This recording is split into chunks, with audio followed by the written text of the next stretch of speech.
Our guest. Screen for 35 years, so I get to just do it back on camera. Oh, okay.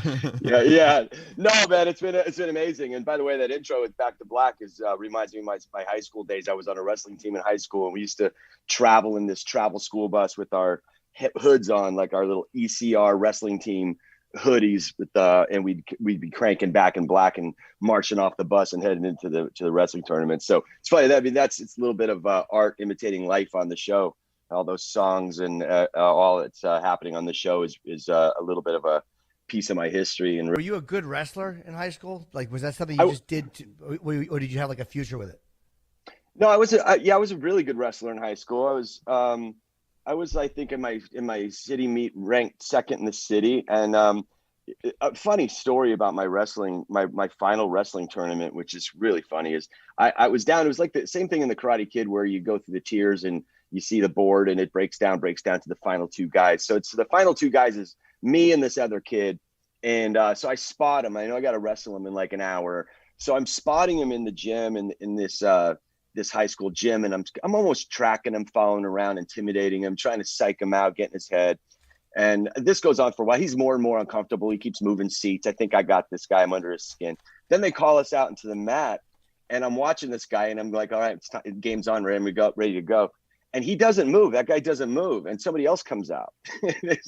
So I've been staring at the wrong guy for an hour. And now this other guy, this other guy comes out. And he's like built differently. He's stocky. I hadn't sized him up at all. And I was on my shoulders in the neck in like 30 seconds. It was awful to me.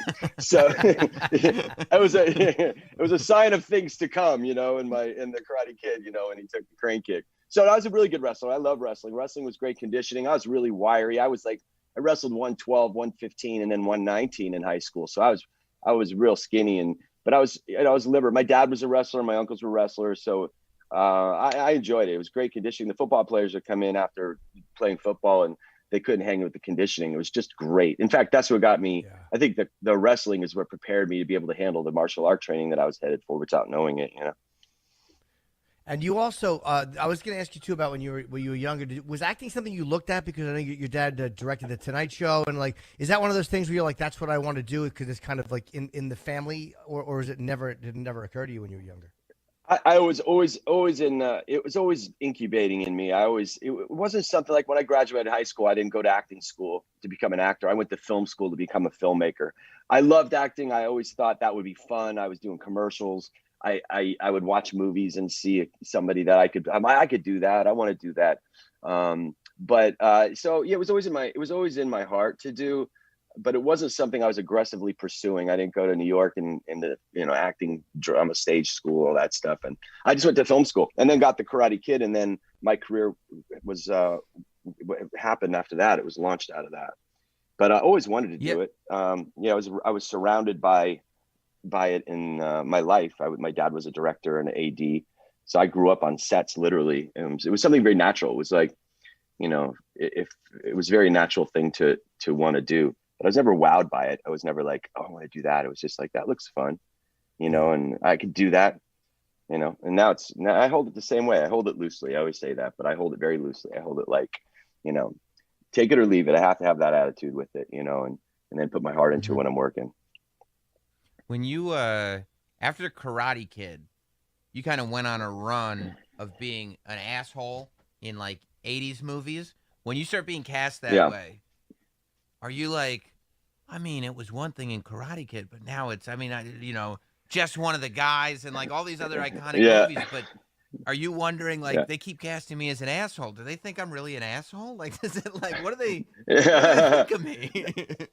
Yeah, I didn't think they were thinking. Listen, it was Karate Kid worked right on the heels of that. Columbia Pictures was doing Just One of the Guys, and they just threw that to me, and it sounded fun to go do another movie. And I'm like, he's a punk. But see, with Johnny, I was able to find the vulnerability and the redemptive arc in him at the end. He hands him a trophy, and I felt like I was going to do that with these other guys. Greg Tolan in Just One of the Guys had no redemption arc at all. He was just a prick, and that actually was pretty fun to play. Just a guy lifting tables and getting food on everybody. That was a lot of fun. And then Back to School rolled around, and I'm like, wow, this is becoming a little bit of a trend. But how do you turn down working with that cast with Rodney Dangerfield and all those guys, Kinnison and Robert Downey? It was like So I had to do it. But what I did with Back to School is I grew my hair out and I envisioned him more as the cowardly lion. I knew at the end he's going to get a cramp. He's going to puss out. So I don't want to play Johnny. I don't want to play Greg Tolan. So I'm going to try to make him a little more funny and endearing. But at that time, you're happy to take these characters in these roles and make them interesting and find an angle in, and that's fulfilling, whether or not anybody ever sees it. So I had a ball playing him. Who knew that was going to be my sort of legacy? I had no idea that, what I was signing up for in that sense. But I had all kinds of other parts come my way too. But those were what I'm known for. Yeah. When you're on a set, do you develop relationships with people that last, or are they the thing? Like, I mean, you're working again with guys like Rodney and Kinnison and all these amazing people. Are they people that you stay in touch with, or are they people that, like, once it's done, some people just move on to the next project, and then there's some people who will kind of, talk for the next 20 years? Yeah, it's like putting up a circus tent for a minute, and you're kind of all doing this with the same goal, and you walk away. You make good friends. I'm good friends with, like, the guys from Karate Kid. The Cobra Kais are still some of my best friends. That time I made lifelong friends, but I made friends on everything I've done. I mean, but everybody's on their own direction. Everybody's on their own trajectory with their career and their life. So you have a common thing, and have a common goal when you're working on something together, and you have a reason to hang out. So everybody kind of does their own thing. It's hard to. But I think I stayed friendly with everybody. Anybody I've ever worked with, I have a good relationship with. If you saw him, it would be great to see him. But it's not like high school where you're still in the same building and you're gonna hang out every day. And go ahead, sir. I was gonna say, like, it was really funny before Cobra Kai had come out at all. Like, there were all these really popular YouTube videos where people had recut and reanalyzed Karate Kid and seen Johnny, kind of how he's portrayed on this show, as, like, the real hero of this story, and that they'd kind of gone like, no, you're not looking at this. Like, he had his girl stolen from him, and everybody liked this guy all of a sudden, and what did you think he was supposed to do? And, like, people figured out, I think, what you're kind of talking about, the redemptive qualities. People started to kind of go like, no, this is the character that we should be cheering, not LaRusso. Had you seen those before you went into Cobra Kai? Well, I hate to confess this, but actually I produced all those videos. So that was my campaign, dude. Yeah, no, I did. I would see them. They were fun to watch. It's so funny. Like, decades later, people are doing the replay and going, hold on a second, like, we missed something. There was a squirrel on the field, like in Hot Tub Time Machine. Like, hold on a minute. So people are. They're looking back going, it was an illegal kick, which, arguably it was. Now, that's the fun debate. That whole kind of, was it an illegal kick? Gave a lot of gas for the concept and all that. But yeah, it was fun. It was fun to see people dig that up. And I didn't take it seriously. I mean, do I believe that stuff? No, I think it's just fun. That what was really telling was that people care this many years later. That was like somehow affected them so much that they were putting up arguments about it. It became this kind of fun thing to chime in on, kind of tongue in cheek. So yeah, you know what I mean? I don't think any of that was really serious. I think it was somebody had a good time with it and it went viral, and then it kind of everybody piggybacked on that. And there's arguments to be said for that. I mean, there's arguments on both sides of that, which we play with in the show. And Ralph and I play with in real life, which is a lot of fun too. So yeah, and that's kind of that's kind of why it's so interesting to me, because this was your first film. It was like the thing that started your career in such a big way, and then here it is all these years later. And most people never get that opportunity to kind of revisit the thing that kicked them off. Was this like an open call audition, or did you have an agent, or like how did you get this film? Oh, wow. It's a good question. I had a manager way back when, and I was auditioning for a few things, and one of them was Karate Kid. I read the script. Well, actually, no, I didn't read the script. They called me in. I met Caro Jones and Penny DuPont, the casting directors. They handed me the script. They said, we think you're great for this part. And went home and read it, and he's a karate black belt. He's a motorcycle gang leader. Didn't know how to ride a motorcycle. Didn't know karate. I thought this isn't going to work out, And then I went in on an audition, basically, and then went in, read for John Avildsen. And there was a whole room full of other Johnnies. I'll never forget being almost the energy of the room of all the Johnnies auditioning was enough to make me go outside and sit in my dad's 1970 Volvo and crank some Ronnie James Dio and Zebra and just go, hold on, I'm going to clear my head of this for real. That's the truth. And then they came out, they're like, where are you? It's your turn. And then I walked in past everybody and auditioned in front of John Avildsen and a scene that was cut out of the film. And he kind of looked at me. He said, well, you're a little bigger than our Karate Kid. I said, yeah, well, Bruce Lee was smaller than Kareem Abdul-Jabbar. And he said, that's true. That's true. So let me think about it. So I went home, and then he called me back another time. I read with Ralph weeks later. I went home again. And then another week later, they called me and they stretched me in a room with Pat Johnson, who trained us for the Karate Kid. He just kind of bent me in different positions and see if I was limber. He got on the bat phone, said something to somebody at Columbia. And I went home and got a call that I got the part. The funny thing is, when I got the part, they didn't even know what part it was, whether it was Johnny, Tommy, Bobby, or Dutch, or I said, which one of the Cobra Kais is it? And they're like, Johnny? I'm like, yeah, it's the main guy. That's great. So yeah, that was my audition process for it right out of the gate. You know, it was like. Did you stick with karate at all or no? Was it anything you're like, fuck, I actually like this? I did like it. I liked it a lot. Yeah, I stayed with it for many years after that in the same style. I was trained for the film Tang Soo Do. And Pat Johnson worked with me. And then I did some other karate movies. So I had to stay in shape for that. I love it, man. And then I dropped off, you know, for many years, and now Cobra Kai came back around, and now I'm back at it. Have any of the old cast that haven't been on the show yet reached out? Because I feel like as the seasons go on, you know, new characters get brought back. That's kind of the fun of the show, that everybody's getting brought back. We're getting updates on everybody. Have you heard from anybody going like, you know, it's a big show. I got this idea, you know, this character, seeing what he's done. You're like, you're in the movie for 5 minutes, bro. I don't know what to tell you. Yeah. No, I think, you know, the most of the messages I get are, you know, hey, so happy for you in the show. It's great. And it's, you know, I think everybody in Karate Kid 1, 2, and 3 are in the canon and the universe of being possibly put into the show and weaved into the storyline. All that's on the writers and when they want to pull them in. I have great relationships with all the cast from all 3 movies, and I've had some really nice text messages back and forth with many of them. Sure, they'd love to be on it, and I'd love for them to. They have to work into the story, though. It has to be an organic. Yeah. It can't just be, you know, hey, they are, because we want to see them again. It has to work into the story that's being created today.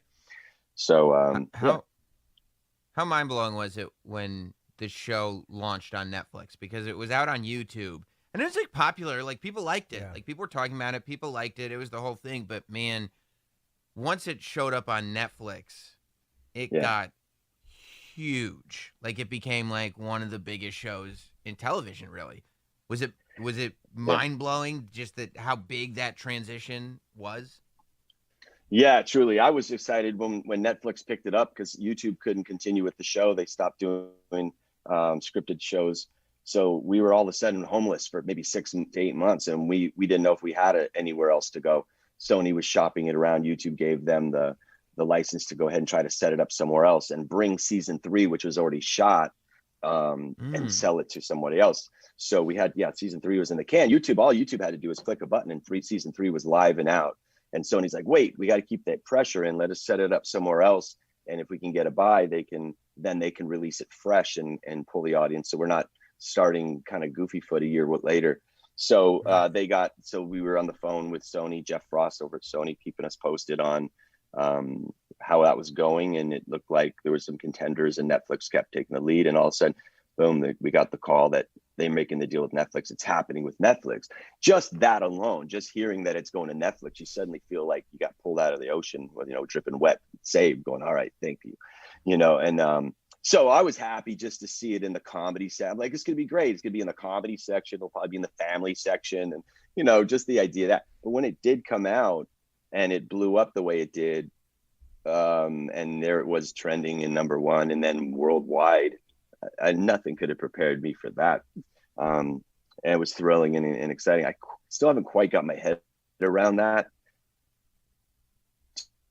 Too much, stay very micro in the character, and I'm doing my work, and I try not to look outside at all the noise and everything. But it is definitely a great kind of a great hug back from the world. I get all kinds of messages from many countries, and to see that it's saturated like that and everybody's involved and excited about the show it's awesome, man. It's a main stage. It's like we were saying, like YouTube, as great as they were, was many ways kind of minor league, and in this way we've kind of joined the majors, and that it went out and it's working. And I think we needed those first 3 seasons to get the rhythm, to get the show. So we're really ready for Netflix. We pitched it originally to Netflix. We were close to having a deal with Netflix at the very beginning, but I think that it was better for it to go this way. So we found our show, found our chemistry, how everything's working, and now Netflix is taking it from here, and they've done an amazing job. And what they did was just so genius was they didn't release season 3. Instead of saying, okay, everybody's been waiting for season 3, they said, no, hold the door. Here's Karate Kid 1, 2, and 3, so you can get this around your head, and then get your head around all the canon of this. And then they released seasons 1 and 2 again, and they wanted the world to catch up to it. And now we had the fans from YouTube, we had the world, and then in January they dropped season 3, and it was very smart marketing, and it's been awesome. And we just finished season 4. So yeah, it was smart. I went back and watched the original. I mean, I've seen the original Karate Kid quite a few times, but I went back and watched it again, and it's nostalgic for people who are in my age group. It's like you're watching something you watched when you were younger, and it's fun to watch it again, knowing that there's a continuation, because I hadn't seen it. So knowing, all right, there's new storyline. So yeah, I'll watch it and then just kind of jump into this. Were you in part 3, or was it just clips, old clips? It was just archive footage from 1 and 2. Yeah, I was not in. Do you hate that when that happens? Like, fuck, I would love to have done some new shit for this. What, I'm in Karate Kid 3? Yeah. Are you like, Christ, they're using old clips? Like they should have. I would have done something else. If I wanted. No. I was really happy not being in the film. I was happy with it just being Karate Kid 1. Karate Kid. I was called in for Karate Kid 3. John Avildsen, director, called me in when he was casting it, and he said, I'm trying to figure out Karate Kid 3. It wasn't even written yet, and we had some meetings about it, but it didn't work out. No regrets about not being in that, and as it happened, I wasn't bummed either. I was rooting it on, and moving on to other things myself. Yeah, very nice. Yeah, when did you? I would have been jealous. I would have been jealous and bitter. You're much nicer than I am. I would have been furious. You'd have jealous and bitter. Why? You could. Yeah, I would have wanted what they had. I would have been furious and rooting against it. You're definitely a better person. Yeah, that's great. Was it different going in and shooting season 4? Because I feel like that was probably the season that had the most pressure on it, in the sense that this is now like a big show that the world is waiting for, right? There's expectations that are different now. Yeah, that's what I was saying earlier. You can't think about it. You can't look at it. You gotta, you just can't look at the crowd. You just have to, you go in knowing that it's working. And so you have a sense of, I wouldn't say security, because that's, but you have a sense of it's doing well. And that's good. That's a good feeling. Season 1, it was an experiment. We're diving into the belly of these characters. This is going to work. We didn't know. We know it's working. So you go in with that. But if you play to, oh my gosh, the expectations are so big, and we have to serve this or serve that, or they like this or they like that, then you're stuck and you're repeating yourself, and you're undoing the work you did, because the work that was done to get you here was micro. It was in the tunnel. So we get the set. We all were super amped up that the show had been doing well, and it was a big team, all the crew, our producers, our line producers, our grips, the whole team came together, and then we all put our heads in the sand, went to work. So yeah, you can't think about that. It's kind of a trick to do, I think, because you can allow yourself to get overwhelmed by that thought or entertain that thought. But the whole thing about acting is you got to cut all that out. You got to cut all those eyeballs out and trust the writing and trust the character. And then, then later I'll worry about it and hope they like it. Yeah. It's great, man. Congratulations on everything. Yeah. Oh, thank you, good luck man. with the Emmys too. I know you guys want there's a push for it. Good luck with that. I mean, I know that for a show, that's a great thing. So I hope you guys get something. Yeah, I hope the show gets recognized. The creators of this show have done something miraculous. They've taken this IP and turned it into something fresh and new and relevant. It's not a nostalgia grab. It's something very special. If Karate Kid, when they pitched it to me, they said, if Karate Kid didn't exist, this show could still exist. And we could call it Bad Sensei, just like Bad Santa, but you're like the Bad Sensei. Yeah. So it's nice. It would be nice. So we're doing the work, and whatever happens from that, is great. The feedback and the fact that the critics and the fans are loving it, that's what it's all about for me. So, but thank you very much, guys. Appreciate it, man. Good talking Thank to you. you. Take care, William. Thanks, guys.